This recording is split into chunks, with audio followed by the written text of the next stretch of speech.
예, 바른미래당 어제 긴급 의총을 열었지만 선거제 개편 패스트트랙 추진에 대한 당내 이견을 조율하지 못했습니다. 오히려 내용만 커졌는데요.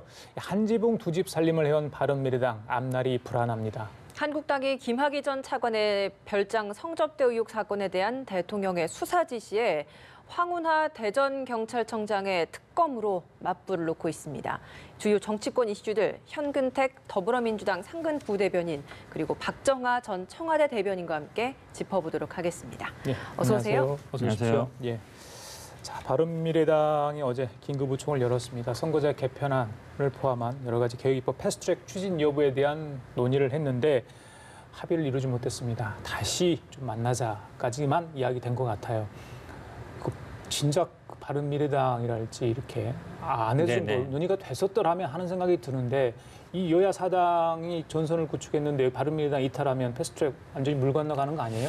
그렇죠. 왜냐하면 이게 결국은 이 합의가 작년 12월 15일 합의가 된 가장 큰 원인이 어찌 보면 이제 손학규 대표님의 단식이었거든요. 단식을 중단시키기 위해서 합의했고 어쨌든 그걸로 이게 논의가 이루어졌기 때문에 기본적으로 바른미래당도 이 틀에 이제 들어온 거라보다는 이제 주도한 것이죠. 그러니까 좀 의외의 상황으로 봅니다. 물론 바른미래당이 뭐 애초부터 좀 한 지붕 두 가족 아니냐 이런 얘기 있었지만 그래도 이 선거제에 대해서는 어느 정도 이제 좀 대표가 일단 단식으로 이끌어낸 거기 때문에 될 거라고 봤는데 좀 의외의 상황이죠. 근데 어쨌든 이제 배경에는 이런 게 좀 있다고 봅니다. 한국당이 이제 전당대회 이후에 지지율이 좀 많이 오르고 있어요. 바른미래당은 어찌 보면 좀 약간 떨어지고 있고 이런 4%, 4.7% 그렇죠. 정도 되거든요. 한국당의 지지율이 오를수록 아마 바른미래당의 바른당 출신들은 아마 고민을 좀 할 겁니다. 그런 게 좀 영향을 좀 미치고 있지 않나라고 봅니다. 말씀하신 것처럼 한 지붕 두 가족이 살다 보니 이런 부분에 있어서도 의견이 또 조율이 안 되는 부분이 있는 것 같아요. 자연스레 분당 이야기까지 나오고 있는데 이 가능성 좀 어떻게 보십니까?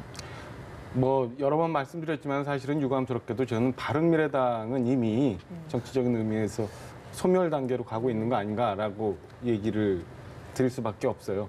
그러니까 연초에 많이 보도가 되지는 않았지만은 크게 보도가 되지는 않았지만 손학규 대표와 유승민 전 대표가 주변 사람들의 권유에 의해서 만난 적이 있었습니다. 그때 핵심 논의 사항은 뭐냐면 과연 바른미래당의 앞으로의 행보를 어떻게 하느냐. 그럼 두 중진 정치인들은 그러면 당의 진로나 향후 본인들이 갖고 있는 그 정치적인 최종적인 목표를 어디에 두느냐 뭐 이런 것들이었던 걸로 알고 있는데요.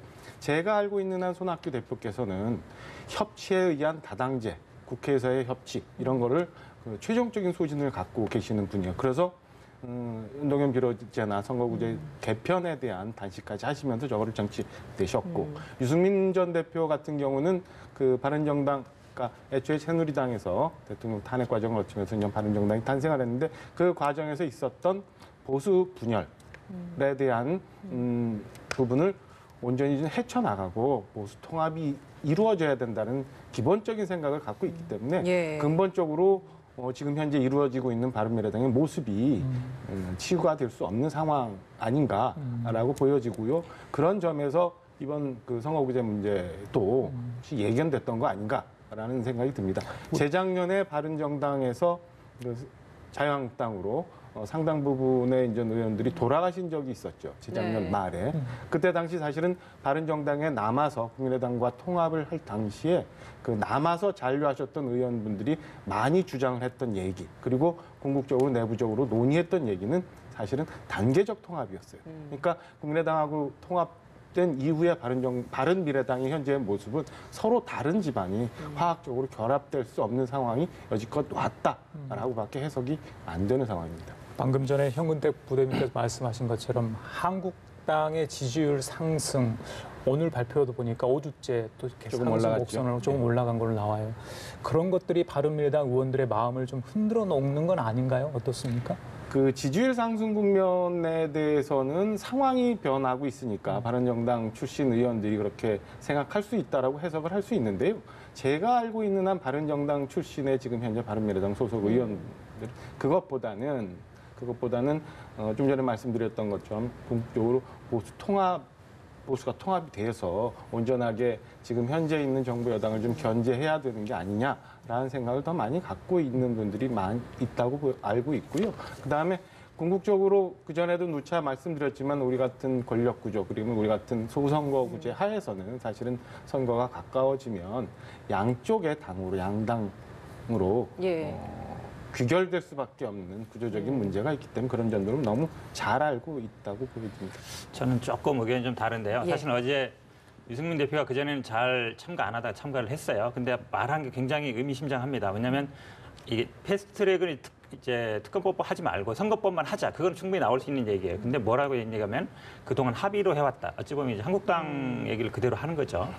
그렇게 보면 그럼에도 불구하고 지금 김관영 원내대표가 이게 배수진을 쳤거든요. 안 되면 사퇴하겠다 그래서 그러면 당장 이제 쪼개질 가능성이 있거든요. 그럼 바로 원내대표 뽑아야 되고 그러면 그럴 가능성이 있어서 지금 선거까지 많이 남았습니다. 지금 말씀하신 건 이제 원론적으로 맞을 수 있지만 지금 당장 일어날 수 있는 일이냐? 저는 그건 아니라고 봐요. 왜냐하면 어쨌든 단일 대우를 유지하고 있어야 나중에 뭐 통합이라도 이게 되지 개인적으로 이렇게 해서는 안 되거든요. 그런 면에서 본다 그러면 아마 어떤 식으로든지 간에 저는 봉합이 될 거다라고 봅니다. 거기에 조금 보태면 사실은 이 부분에 있어서는 민주당도 좀 솔직해져야 될 필요가 있다고 저는 보여집니다. 그러니까 지금 현재 연동형 비례대표제에서 50% 반영하는 거 해서 내놓은 안이 사실은 굉장히 복잡하기도 하지만 예. 실 내용으로 들어가면은 이렇게 하고 난 다음에 사실은 더 중요한 거는 선거구 획정이에요. 그러니까 줄어드는 지역구 의원 수를 어떻게 조정하느냐가 더 관건인데 그렇게 되면 더 많은 갈등이 이루어질 수밖에 없고 예. 궁극적으로 그럼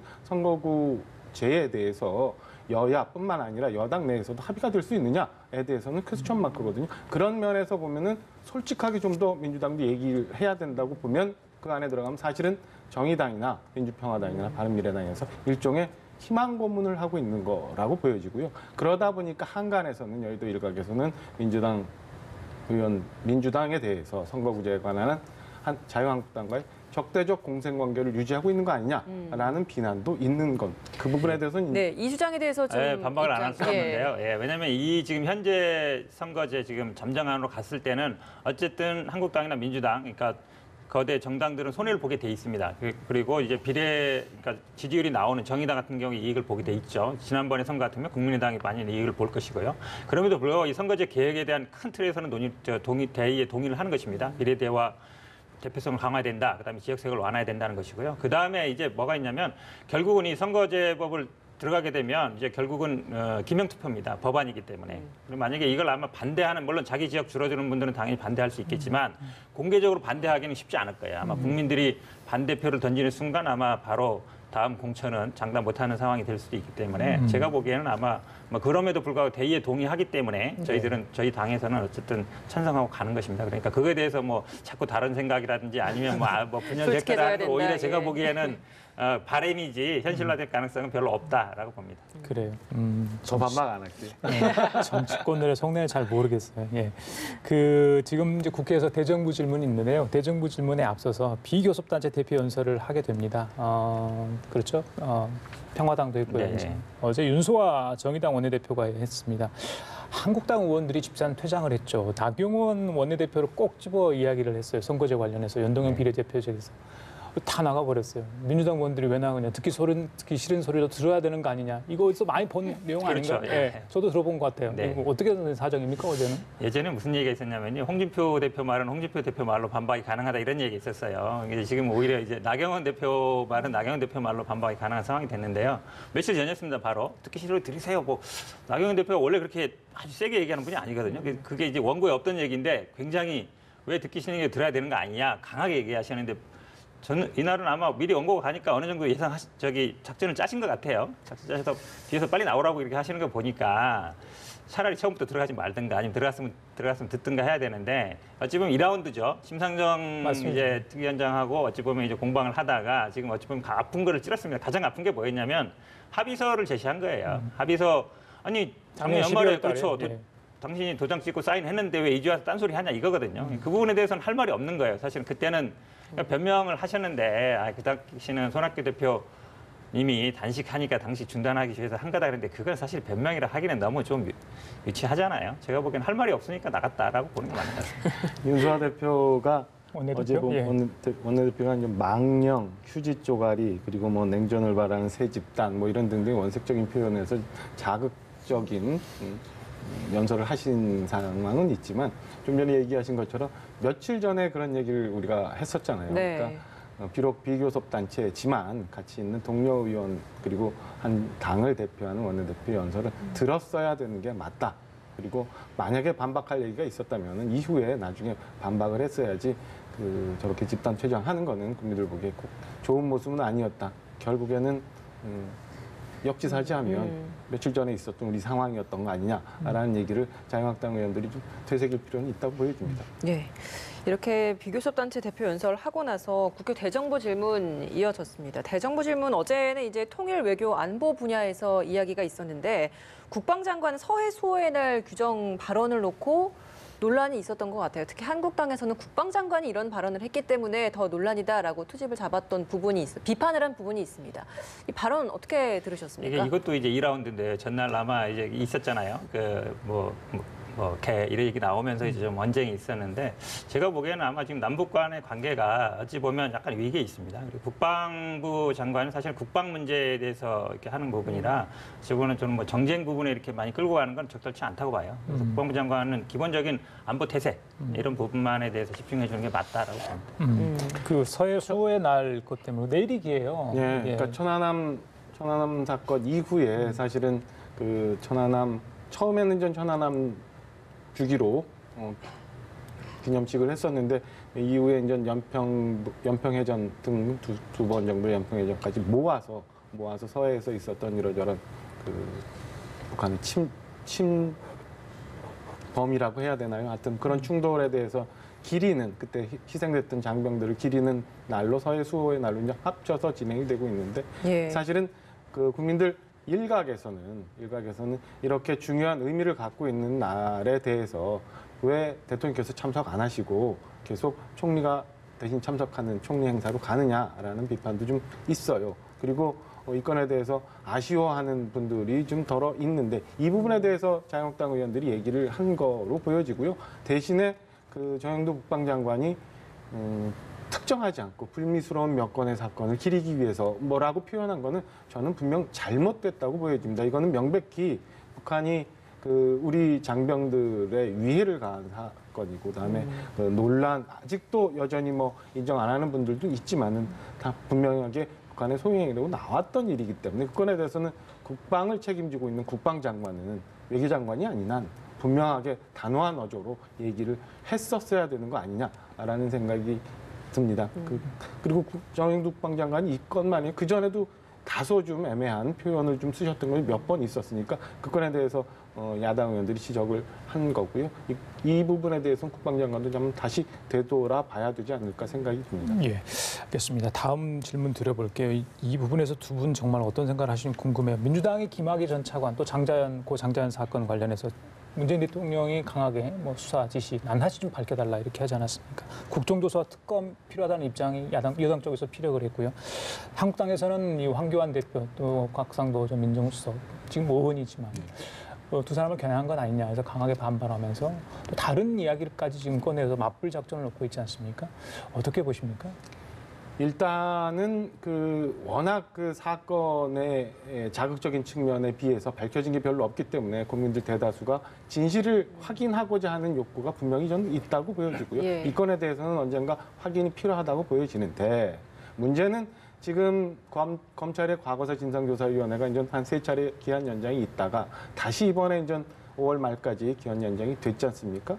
그렇다면 그 조사 결과를 지켜보는 게 우선 아닌가?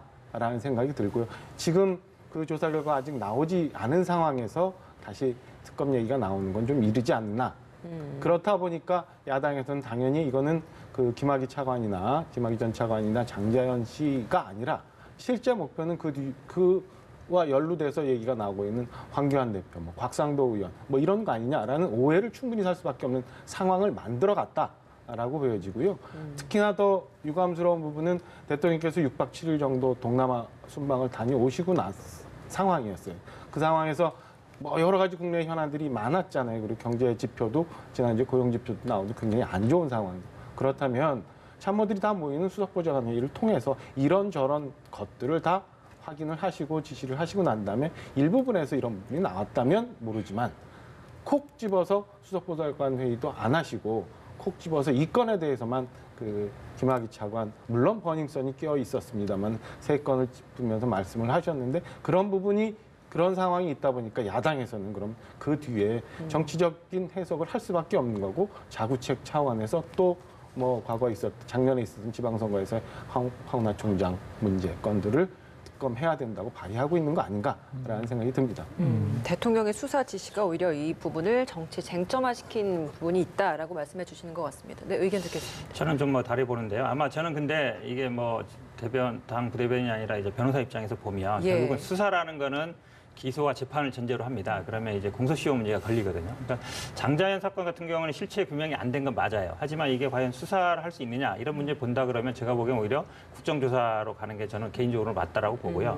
김학의 사건 같은 경우는 이게 그 특수강간으로 간다 그러면 공소시효 문제가 남아있을 수 있습니다. 이게 어찌 보면 가장 이제 특검이라든지 공수처 사안이에요. 왜냐하면 권력자였고 그 다음에 이제 검찰에서 2번이나 불기소를 했기 때문에 당연히 이 불기소한 부분에 대해서 수사가 들어가면 수사 대상이 될 수 있거든요. 지금 그분들이 대부분이 또 검찰에 남아 있을 수 있고 예. 그렇게 본다 그러면 검찰이 과연 이 사건을 수사할 수 있겠느냐. 스스로 어쨌든 자기 모순이 되는 것이죠. 그다음에 경찰에서는 기소로 의견을 올렸는데 검찰에서 불기소를 2차례나 했기 때문에 어찌 보면 그 부분에 대해서 조사가 돼야 되는데 그럼 어찌 보면 이제 제가 보기에는 김학의 사건 같은 경우 특검 사건에 딱 맞다라고 보고요. 지금 말씀처럼 이제 황교안 대표가 우연히 낀 게 아니에요. 그 당시에 법무부 장관이었고 이게 두 번 불기소할 때도 장관이었거든요. 그렇게 본다 그러면 이해관계가 있는 것이죠. 당연히 다. 그리고 가까운 사이고 고등학교 1, 2년 선후배 사이고 검찰에 계속 같이 있었잖아요. 그렇게 있기 때문에 당연히 그런 어떤 의혹을 받을 수밖에 없거든요. 그러니까 이건 황교안 대표를 타겟으로 한 게 아니라 이미 국민 여론들이 70% 이상의 특검에 찬성하고 있고 수십만, 20만, 50만 이런 분들이 청와대 민원 게시판에 이거 수사해야 된다라는 여론이 많이 이렇게 있습니다. 그런 거에 반영하는 거기 때문에 제가 보기에는 뭐 당연히 해야 된다라고 보고 있습니다. 그 한국당이 주장하는 황운하 전 울산청장이죠. 지금 뭐 네. 대전에 있지만 네. 그리고 이제 이주민 전 서울청장 네네. 댓글 조작 사건 관련해서 특검 얘기가 나오거든요. 그 부분 어떻게 보세요? 그러니까 황운하 청장은 오히려 특검 하자고 얘기하고 있어요. 자기는 뭐 기소 의견을 올렸는데 검찰에서 불기소했다 이러면서 특검 바라는 바다 해서 그건 아마 본인의 의사보다는 아마 정치적인 해결이 될 것 같은데요. 이 이주민 사건 같은 청장 사건 같은 경우는 다르다고 봅니다. 이게 예를 들어서 수사가 안 됐거나 불기소가 됐거나 이랬으면 모르겠지만 이제 특검에서 특검법을 만들어서 기소를 했고 1심에서 이제 구속됐잖아요. 그러면 이제 특검 한 거를 다시 특검하자는 얘기인데 어찌 보면 제가 보기에 그 부분에 대해 수사가 미진한 부분은 모르겠지만 지금까지 10여 차례 특검하면서 특검한 걸 다시 특검한 적은 없어요. 그럼 결국은 저는 그리고 지금 이미 재판이 이루어지고 있지 않습니까? 예. 그런데 앞에 이제 김학의 사건이나 장자연 사건 수사 자체 기소도 안 됐어요. 예. 완전히 다른 사건이죠. 제가 보기에는 뭐 그냥 물타기 하려는 게 아닌가, 물귀신 작전이라고 봅니다.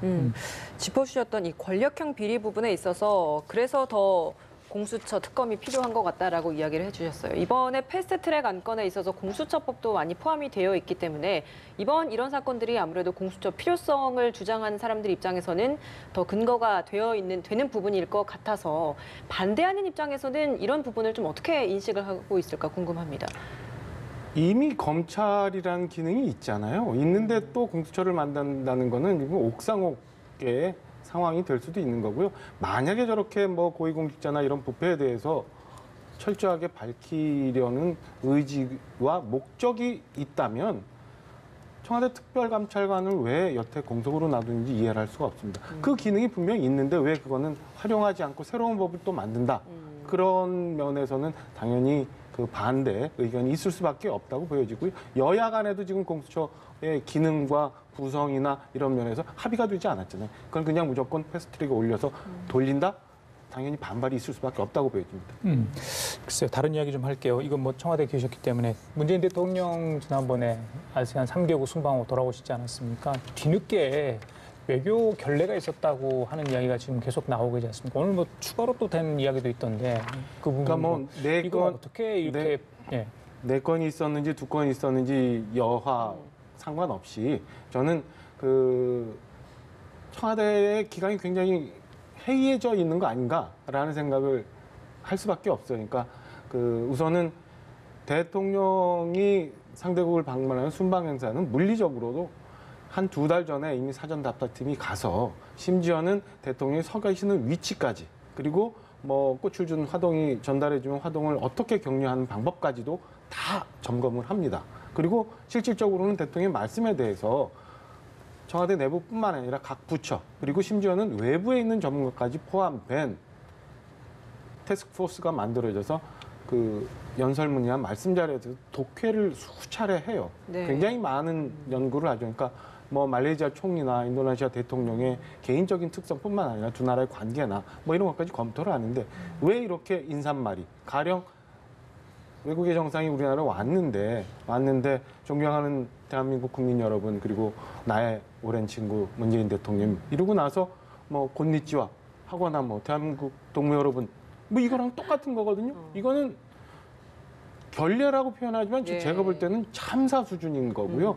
완전히 벌거벗은 임금님을 만들어버린 거예요. 이 건에 대해서는 청와대가 기강 회의에 대해서 당연히 점검을 해야 되고 나사가 풀려도 굉장히 많이 풀렸다라고 얘기할 수밖에 없고 더 나가면은 뭐 버닝썬 얘기 다시 좀 하면 거기 연루되는 윤모 총경이라는 사람이 그 대통령 출범 이후 임기 초에 청와대 근무를 했는데 골프를 치러 다녔다는 거예요. 감찰반 문제 나왔을 때 옛날에 김태호 수사관 문제 나왔을 때도 뭐 심지어는 평일에도 골프 얘기가 나왔어요. 글쎄 제가 아는 상식상 하에서는 과연 청와대 근무하는 사람들이 이렇게 여유 있게 골프를 치러 다닐 수 있느냐? 물론 휴가 내고 가는 거, 내 돈 내고 가는 거 뭐라고 하느냐라고 비난할 수 있지만 청와대라는 중요한 공직에 대통령을 지금거래에서 모시고 있는 사람의 참모의 자세가 과연 그렇게 되어 있느냐. 그래서 오늘 같은 일이 생긴 거 아니냐. 전반적으로 기강 회의로 보시는 것 같아요. 그 의전비서관 김종천인가요? 지난번 음주 네네. 그리고 이제 탁현민 비서관은 이제 그렇죠. 사표를 냈고 나갔고요. 네네. 그래서 최근에 자문위원인가로 임명이 됐고 네네. 그리고 이제 의전비서관은 직업 외교관이 그렇죠. 새롭게 임명이 네네. 됐죠. 근데 이번 행사 외교 행사를 준비를 했는지 모르겠습니다. 글쎄요.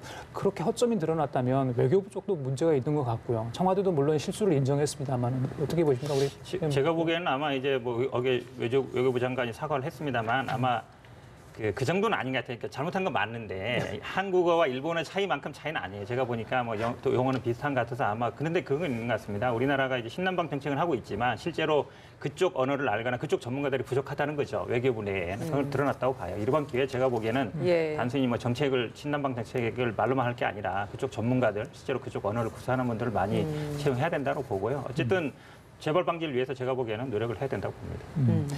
그 오늘부터 4.3 보궐선거 이제 공식 선거운동이 시작됩니다. 이번 보궐선거는 두 군데 그렇지만 의미가 있다고 하죠. 네. 예, 민주당은 뭘 준비하고 계십니까? 되게 어려운 질문인데 일단 창원 고성 같은 경우는 저희 후보가 이제 추격하는 추세이기 때문에 저희들이 뭐 어쨌든 좀 많이 알려진 분이라 최대한 이제 그 지역 뭐 현안이라든지 할 걸로 보고요. 지금 어찌 보면 이제 언론의 가장 관심 문제가 이제 창원이지 않습니까? 아까 이제 통영 고성입니다. 예. 창원 같은 경우에는 결국은 단일화 여부인데요. 단일화가 지금 사실은 이제 민주당이 저는 좀 협조를 해줬으면 좋겠어요. 4.3 네네. 보궐선거 또 내년 총선이 있습니다. 뭐 포항 지지도 마찬가지겠습니다만은 민심을 어떻게 읽느냐가 가장 정치의 가장 큰 그렇죠. 과제 아니겠습니까? 지금 네. 포항 지지 문제 정부의 많은 대책을 지금 요구를 하고 있어요. 네. 예. 저는요 지금 현재 이제 소송 중이기도 하고 이거를 뭐 소송으로 한다 해결하는데 저는 재판이 능사는 아니라고 봅니다. 그리고 우리나라 소송은 뭐냐면 모든 사람이 소송에 참가해야 돼요. 근데 소송 안 한 사람들은 피해를 못 받거든요. 그러면 제가 보기에는 이거를 재판으로 끌고 갈 게 아니라 재판으로 끌고 가면 또 시간이 오래 걸립니다. 예, 예. 피해 어쨌든 수집은 어느 정도 됐을 겁니다. 피해분들을. 그걸 수집해서 예. 정부가 어느 정도 제시해서 정부가 해줄 수 있는 방안을 이렇게 하는 게 낫다. 그렇게 저는 오히려 이거를 뭐 물론 뭐 거기 아마 현재 진행 중인 재판들도 있는 걸로 알고 있습니다만 우리나라는 뭐 집단 소송제 이런 게 없기 때문에 예. 가능하면 원만하게 이렇게 대화와 협상을 통해서 해결하는 방법이 좋다라고 봅니다. 아직도 많은 분들 체육관에서 텐트 생활을 하시더라고요. 아직도 예. 고생하고 예. 계신 분 있고 그다음에 이강도 시장 얘기했던 것처럼 특별히 흥해 지역 같은 경우는 완전 지역이 좀 붕괴될 정도 네. 상황인 것 같은데 하여튼 정부도 좀 그 포항 시민들이나 이런 의견을 좀 많이 들어서 다시 복구될 수 있고 그다음에 포항 시민들 그리고 많은 국민들이 좀 시름을 덜고 좀 일어날 수 있도록 좀 도와줬으면 하는 바람이 있습니다. 예, 알겠습니다. 지금까지 현근택 더불어민주당 상근 부대변인 박정하 전 청와대 대변인 두 분과 함께 얘기 나눠봤습니다. 말씀 감사합니다. 고맙습니다.